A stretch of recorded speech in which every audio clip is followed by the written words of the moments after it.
복음 강의 76번째 시간입니다. 본문 말씀을 중심으로 해서 The Grace of God shown by the Cross, 십자가로 보여주신 하나님의 은혜라고 하는 주제로 함께 은혜를 나누겠습니다. 십자가로 보여주신 하나님의 은혜. 저는 오늘 예수님이 지신 십자가에 대해서 오늘 본문이 주시는 말씀을 전해드리려고 합니다. 말씀을 들으실 때에 성경 본문을 깊이 묵상하시면서 오늘 주님께서 내게 주시는 귀한 은혜에 동참하는 복된 시간이 되시기를 바랍니다. 원래 이 십자가는 로마의 사형 제도 속에 나오는 사형 집행 기구입니다. 원래 유태인들의 사형 방식은 레위기와 신명기에 보면 돌로 치어서 죽이든가 또는 칼로 쳐서 죽이든가 불에 태워서 죽이는 것 등의 방식을 사용했습니다. 그러나 이 십자가형은 로마의 사형 제도로서 노예들이나 암살자 또는 도적, 반란꾼 등에게 이 십자가형을 실행해 옮겼다고 합니다.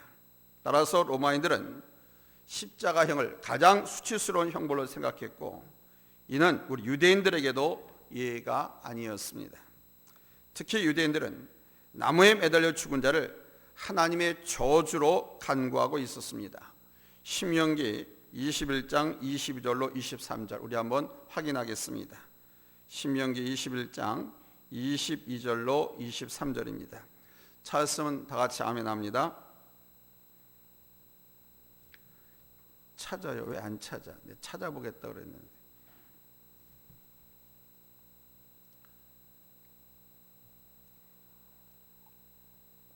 찾았으면 우리 아멘 합니다. 합독합니다. 시작. 사람이 만일 죽을 죄를 범함으로 내가 그를 죽여 나무 위에 달거든 그 시체를 나무 위에 밤새도록 두지 말고 그날에 장사하여 내 하나님 여호와께서 내게 기업으로 주신 땅을 더럽히지 말라. 나무에 달린 자는 하나님께 저주를 받았음이라. 아멘. 로마의 사형 집행 과정을 보면 이렇습니다. 그 죄인을 십자가에 매다는 과정은 몇 가지 단계가 있었습니다. 먼저 죄인은 십자가에 매달리기 전에 채찍으로 죽도록 매질을 당해야만 했습니다. 이때 사용되는 채찍은 사람의 살을 찢어낼 정도로 아주 두려운 것이었습니다. 채찍 끝에 날카로운 유리 조각이라든가 납 조각, 철 조각을 매달아 가지고 한 번 휘두를 때마다 살에 박히고 또 휘두르기 위해서 그 채찍을 잡아 빼면 살점이 뜯겨져 나오는, 그렇게 아주 두렵게 채찍을 맞아야 했습니다. 그런 다음 죄인은 자기가 매달린 십자가를 메고 처형장까지 운반해 가야만 했습니다. 그리고 처형장에 와서는 또 옷을 벗기고 죄명을 기록한 죄패를 부착하게 했습니다. 그런 다음 어느 정도 시간이 흐르면 죄인은 죽음을 맞이하게 되는데, 이때 형 집행자는 죄인이 숨이 붙어 있는지 안 붙어 있는지 확인한 다음 숨이 붙어 있지 않게 하기 위해서 다리를 완전히 꺾어서 죽이게 됩니다. 이렇게 처음부터 끝까지 고통의 연속 속에서 결국 죄인을 죽게 하는 사형제도가 바로 십자가형이었습니다. 예수께서 받으신 십자가도 바로 이와 같은 과정을 통해 이루어졌습니다. 그러나 우리 예수님의 죽음은 그 의미가 강도들이나 반란자들이나 도적, 노예들의 죽음과는 완전히 다른 죽음이었죠. 여러분, 십자가란 그 귀한 의미를 아십니까? Do you know the precious meaning of a cross? 저 오스트리아에 가면 인구수보다 양의 수가 더 많다고 할 정도로 많은 양을 치고 있습니다. 그런데 양을 치다 보면 독수리가 날아와서 양을 잡아먹곤 하는데 그 방법이 매우 잔인하다고 합니다. 제일 먼저 이 독수리가 양의 눈을 파먹어서 아무것도 못 보게 만들고 발톱으로 그 몸을 움켜쥐고는 조금씩 뜯어먹는다고 합니다. 한 번은 양을 치는 목자가 양을 치고 있느라니까 큰 독수리가 빙빙 돌더래요. 그런데 배란간 쏜살같이 비루직하 내려와서 양을 덮쳐서 잡아 먹으려고 했습니다. 이 목자가 그것을 보고 후다닥 일어나서 나무 작대를 가지고 막 후려쳤어요. 그랬더니 독수리가 도망가는데 양이 벌써 두 눈이 뽑힌 채로 죽어가고 있더라는 거예요. 근데 가만히 봤더니 죽어가는 그 양 발밑 안에 새끼 양 한 마리가 뛰어나온 거예요. 그러니까 이 어미 양은 자기가 살겠다고 혼자 도망가면 살 수 있었는데도 불구하고 새끼 양을 살리기 위해서 그대로 새끼를 자기 네 다리 사이에 품은 채 두 눈이 뽑히고 그 독수리에게 뜯어먹혀 죽어가고 있었다. 스펄전 목사님은 말씀하시기를 The center of the gospel is salvation. The essence of salvation is the cross. 복음의 중심은 구원이요, 구원의 본질은 십자가다라고 말씀했습니다. 우리 기독교의 구원론에서 대속이라고 하는 말, 리뎀프션, 이 말은 대신 갚아주다, 보상한다, 누구 대신 값을 지불한다 라는 뜻을 갖고 있습니다. 그러니까 빚 때문에 종살이 하던 사람을 그 빚을 갚아주고 구출해내는 것을 대속이라고 말합니다. 구속이라고 하는 우리말, 이것은 보상하다, 상환하다는 뜻으로 값을 주고 되찾아 준다는 뜻입니다. 다시 말하면 우리는 우리의 죄값으로 마귀의 종이 되고 지옥 형벌을 받을 수밖에 없었습니다. 그런데 그런 우리들을 우리 하나님께서 불쌍히 여기셔서 독생자 예수 그리스도를 우리에게 보내주셨습니다. 그리고 누구든지 저를 믿는 자는 멸망당하지 않게 하시겠다고 약속하셨습니다.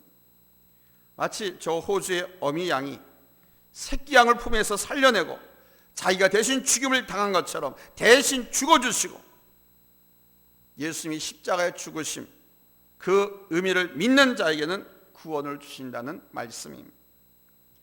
예수 그리스도, 그분은 하나님의 아들이십니다. 우리 죄인들을 위해서 하나님의 아들 예수님께서 하늘 영광을 버리시고 이 땅에 사람의 몸을 입고 오셨습니다. 그리고 이 땅에 33년을 계시다가 십자가의 고통과 고난의 길을 걸어가셨습니다. 그리고 당신이 이 땅에 오신 목적을 완수하셨습니다. 우리 대신 예수님의 피를 쏟아 죄값을 치러주시고 우리를 마귀의 권세, 사망 권세에서 해방시켜 주셨습니다. 죄값으로 멸망당하고 마귀밥이 되어서 영원히 지옥에서 형벌을 받아 마땅한데 우리 예수님께서는 그런 형벌을 받아 마땅한 우리 대신 고난을 받으시고 우리 대신 십자가에서 보배로운 피를 흘려서 죽으심으로써 우리를 구원해 주셨습니다. 그러므로 죽음의 형벌로서의 십자가가 중요한 것이 아니라 이 십자가 위에서 예수님께서 나를 위해서, 나를 구원하기 위해서 물과 피를 다 쏟으시고 바로 그 십자가 위에서 대속의 죽음을 당하셨다고 하는 그 귀한 사실이 중요하다는 말씀입니다. 그러므로 십자가를 믿는 성도들에게는 십자가가 저주의 형틀이 아니라 구원과 축복이 되는 것을 깨닫기를 바랍니다. 두 번째로 이 십자가는 고난의 표시입니다. The cross is a sign of hardship. 본문 16절 말씀입니다. 우리 한번 같이 읽겠습니다. 본문 16절입니다. 찾았으면 아멘 합니다. 합독합니다. 시작. 군병들이 예수를 끌고 브라이도리온이란 뜰 안으로 들어가서 온 군대를 모으고 아멘. 이 브라이도리온은 총독 관저를 경호하는 군사들이 머물고 있는 곳입니다. 빌라도 총독이 예수님이 십자가에 못 박도록 허락하자 예수님은 다시 그곳으로 끌러 가셨습니다. 이른 아침에 온 군대가 다 동원됐습니다. 이 온 군대는 천부장 휘하에 속한 보병들이었습니다.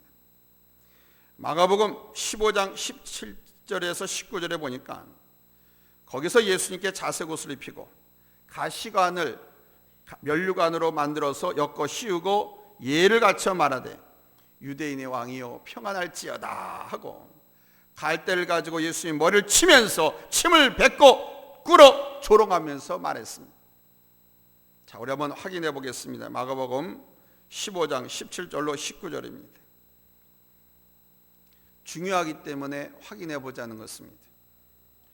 찾았으면 아멘 합니다. 합독합니다. 시작. 예수에게 자색 옷을 입히고 가시관을 엮어 씌우고 경례하여 이르되 유대인의 왕이여 평안할지어다 하고 갈대로 그의 머리를 치며 침을 뱉으며 꿇어 절하더라. 아멘. 예수님께 왜 자색 옷을 입혔는가? 이 자색 옷은 당시에 각 나라의 왕들이 입던 옷입니다. 자색 옷은 아무나 입는 게 아니에요. 왕이 입던 옷입니다. 예수님께 그 옷을 입힌 까닭은 예수님을 희롱하기 위해서요. 유대인의 왕이라고 희롱하기 위해서. 그 다음에 가시 면류관을 엮어서 씌웠습니다. 면류관이면 황금이나 보석으로 치장된 그런 관이어야 되는데 왕관이어야 되지 않습니까? 그런데 가시, 떨기나무 있죠? 가시 떨기나무, 탱자나무, 가시 엄청 크지 않습니까? 그거를 돌돌 말아 엮어가지고 예수의 머리에 씌웠습니다.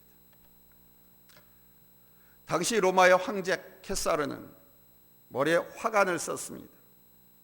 그러니까 예수께 가시 면류관을 엮어서 씌운 것은 예수님 바로 유대인의 왕이라고 고소를 당했기 때문에 씌운 것입니다.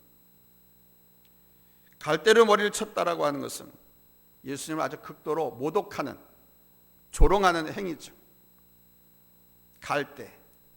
왕들은, 황제들은, 각 부대의 지휘관들은 지휘봉을 갖고 있잖아요. 많은 지휘봉이 있습니다. 이걸 홀이라고 그래요. 홀. 이 홀 대신 갈대를 쥐어준 거예요. 갈대가 어때요? 부러지지도 않지만 휘잖아요. 막 가냘프잖아요. 황제나 왕의 그런 권위나 힘과 능력도 없어요.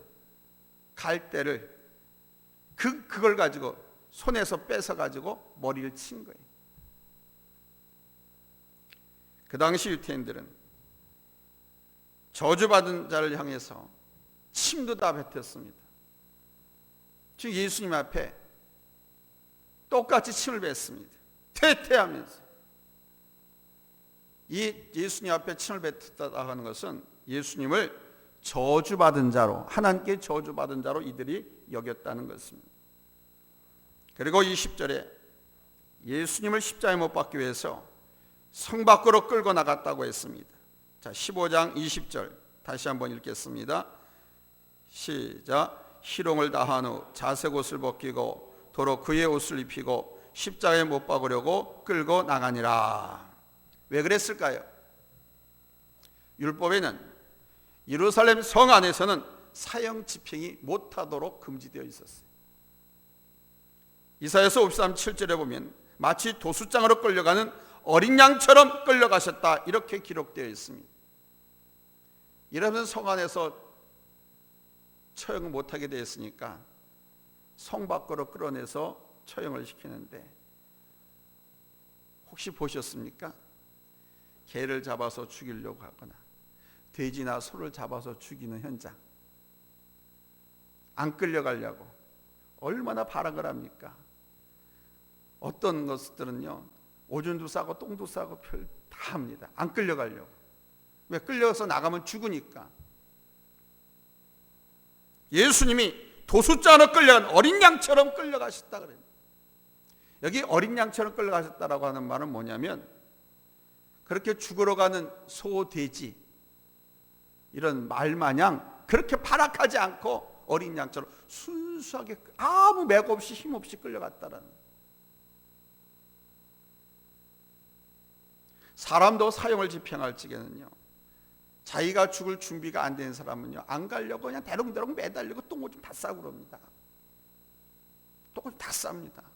안 죽으려고 사형 집행할 때.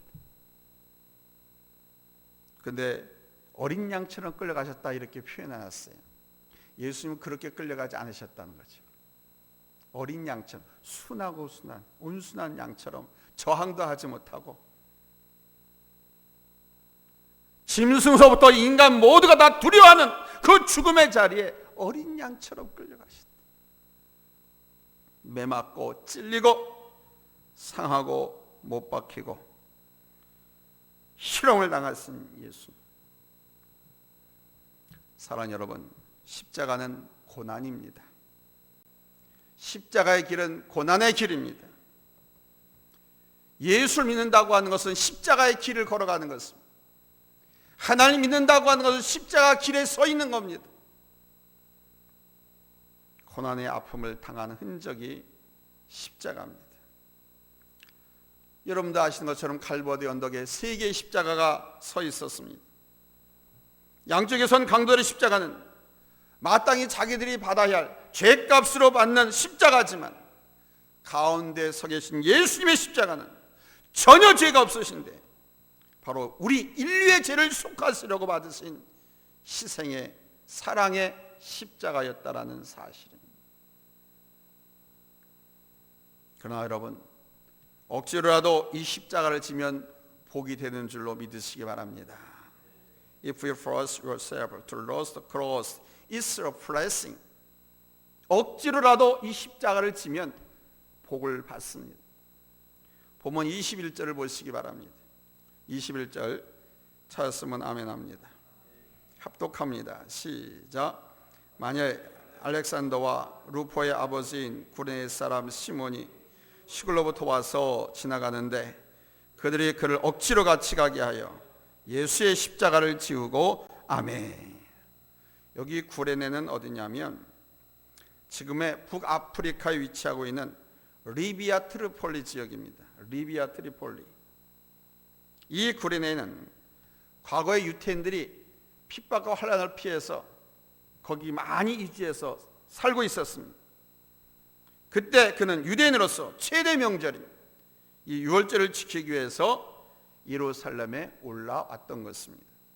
그런데 우연히도 예수님의 십자가를 짊어지고 골고다 언덕을 향해서 비틀거리며 걸어가는 그 모습을 목격하게 되었습니다. 시골로부터 와서 지나가는데 라고 한 것을 보아서 우연히 그 일을 목격하게 되었음을 알 수 있습니다. 성경 그렇게 표현하고 있지만 분명히 하나님의 말씀을 가지고 새겨보면 이건 결코 우연이 아닙니다. 하나님의 섭리였고 필연이었습니다. 그런데 이 구레네 사람 시몬은 옆에 서서 구경을 할 심산이었는데 봉변을 당했습니다. 어떤 봉변입니까? 예수님이 자꾸 십자가를 지고 걸어가다가 힘이 들어서 자꾸 쓰러지고 왜냐하면 십자가를 지고 처형죄까지 가기 전에 가장 먼저 하는 게 뭐라고 그랬어요? 죽도록 패는 고문은 죽듯 온몸 만신창이가 되도록 채찍으로 온갖 도구로 고문과 신문과 매질을 당했습니다. 그러니 기운이 있어야죠. 사람이 매달릴 그런 나무 무거운 십자가니까 얼마나 무거웠겠어요. 자꾸 쓰러져요. 그랬더니 로마군이 그냥 엉뚱한 사람, 구경하던 한 사람을 딱 끌어내서 예수님께서 그 십자가를 지게 했는데 그가 바로 구레네에서 올라온 시몬이었다는 겁니다. 사랑하는 성도 여러분, 사람들 눈에는 분명 저주의 십자가 형태를 저해했던 재수 없는 사람으로 보였는지 모르지만 여러분, 그는 복받은 사람이 된 것인 줄로 믿으시기 바랍니다. 그는 큰 복을 받았습니다. 빌라도가 예수님께 사형선고를 내렸는데 이 구레네 사람은 하나님의 아들을 돕는, 인류 구속 사역을 돕는 귀한 은혜를 입었습니다. 그래서 하나님께서 그와 그의 가정을, 자손을 후에 복을 주십니다. 예수님의 구속 사역, 하나님의 구원 사역을 돕는 일을 감당했기 때문에. 21절에 보면 알렉산더와 루포의 아버지인 구레네 사람 시몬이라고 이 사람을 그렇게 소개하고 있습니다. 알렉산더와 루포의 아버지. 근데 여러분, 사도 바울은 이 루포의 어머니, 그 시몬의 아내를 내 어머니라고 말하고 있습니다. 확인해 볼까요? 로마서 16장 13절입니다. 로마서 16장 13절입니다. 얼마나 복을 받았는지 몰라요. 찾았으면 아멘 합니다. 로마서 16장 13절입니다. 여러분들은 항상 이런 설교를 들으니까 무덤당한, 다른 게 아니라 눈이 띵그러져가지고 성경책 찾고요. 성경 이렇게 쉽게 정확하게 가르쳐주고 강의하는 목사가 많지 않잖아요. 찾았으면 아멘 합니다. 합독합니다. 시작. 주 안에서 택하심을 입은 루포와 그의 어머니에게 문안하라. 그의 어머니 곧 내 어머니니라. 아멘. 사도 바울이 예수님의 십자가를 대신 짊어졌던 구레네 시몬의 아내를 일컬어서 내 어머니라고 말하고 있습니다. 그럼 사도 바울이 진짜 어머니인가요? 여러분 어떻게 생각하세요? 사도 바울이 진짜 어머니입니까? 이 시몬의 아내가, 구레네 사람 시몬의 아내가 사도 바울의 진짜 혈육 어머니입니까? 여러분 분명히 아시죠? 진짜 엄마는, 육신의 어머니는 아니에요. 왜 사도 바울이 그렇게 말하느냐? 사도 바울이 내 어머니라고 부를 만큼 존경받는 사람이 되어서 초대교회에 엄청난 영향을 끼치는 인물이 되었다는 겁니다. 구레네 시몬은 원치 않는 십자가를 졌지만 결과적으로 본인과 온 가족이 축복을 받았던 것처럼 오늘 우리가 믿음으로 십자가를 지고 자원하는 마음으로 십자가를 지고 즐거운 마음으로 십자가를 진다면 여러분 더 엄청난 축복이 있을 뿐만 아니라 때로는 억지로라도 주께서 내게 메어주신 십자가를 지고 하는 성도들에게는 여러분 놀라운 은혜와 축복으로 갚아주실 줄로 믿습니다. 아멘. 사랑하는 성도 여러분, 오늘날도 십자가는 여전히 거리끼는 것이 됩니다. 여러 형태, 여러 모양, 여러 색깔의 십자가가 있습니다. 꼭 피 흘리고 죽어야 하는 십자가만 있는 것이 아니에요. 하나님의 교회를 번듯하게 새로 세우는, 건축하는 십자가도 있습니다. 남편이나 아내나 자식이나 부모나 친구를 전도해서 하나님의 자녀 삼게 만들어야 하는 전도의 십자가도 있습니다. 내게 주신 복음의 은혜, 그 복음을 전하여야 할 전도의 십자가도 있고요. 여러 가지 십자가가 있습니다. 근데 그 십자가 부담스럽다고, 버겁다고, 힘들다고 도망치려고 하면 안 됩니다. 많은 사람들은 힘들다고, 버겁다고 도망칩니다. 그러나 우리가 예수님을 가까이 하는 순간, 예수를 만나면 그 십자가를 피할 수가 없습니다. 사실 우리가 지고 갈 십자가는 우리 주님이 지신 것에 비하면 천문지 만문지 일도 안 돼. 십자가는 미련해 보이지만 우리의 주님이 지신 것에 비하면 정말 가볍습니다. 십자가는 하나님의 능력이고 우리가 그걸 잘 짐으로 축복받는 통로가 되고 하나님께로 가는 은총의 길인 줄로 우리는 믿어야 돼요. 그래서 기독교 신앙엔 십자가 없이는 말할 수가 없는 겁니다. 승리만 있고 잘 살게도 행복하기만 하고 룰랄라 삐빠만 있는 것이 아니에요. 기독교는 십자가 없이 기독교가 아니에요. 십자가가 있어야 성공도 있고 행복도 있고 십자가가 있어야 부활도 있고 영광도 있고 승리도 있는, 십자가 없이는 그 어떤 것도 이룰 수 없는 것이 우리 기독교. 여러분은 십자가를 대할 때마다 마음이 어떻습니까? 죄 없으신 예수님께서 나를 위해서 그렇게 십자가에 못 박혀 죽으셨기 때문에 나도 그 주님의 고난에 동참하고자 하는 마음을 가지시기를 바랍니다. 예배 드리러 나오는 게 십자가라고요? 새벽 기도하는 게 십자가라고요? 그건 십자가 축에도 못 듭니다. 그만큼 힘들어하기 때문에 십자가라고 여기는 것이지, 기도하는 것을, 예배 드리는 것을, 전도하는 것을 힘들다 어렵다라고 생각하니까 십자가라고 생각을 합니다. 그러나 주님의 십자가는 그런 종류의 십자가가 아닙니다. 우리 기독교인들을 구원받은 성도가 지고 갈 십자가는 그 정도의 십자가가 아닙니다. 주님 때문에 내가 새 생명을 얻었으니 이제 나도 오직 주님을 위해서 살아야겠다고 하는 이런 믿음의 결단이 오늘 이 시간 강하게 일어나기를 예수님의 이름으로 축원합니다. 십자가 고난이 없는 영광의 부활은 있을 수가 없습니다. 늘 말씀드립니다. No cross, no crown. 이것은 교회뿐만 아니라 직장, 사회 어디에서든지 다 적용되는 말입니다. No cross, no crown. 십자가 없이는, 고난 없이는, 희생 없이는, 고생 없이는 영광도 부활도 승리도 성공도 없다. 신앙생활하면서 이 십자가를 지고 가지 않으려고 하면 신앙생활에 실패할 수밖에 없습니다. 바라기는 하나님께서 우리에게 보여주신 이 십자가의 은혜, 십자가의 사랑, 예수님은 이 십자가를 통해서 우리에 대한 완전한 사랑을 그렇게 보여줬습니다.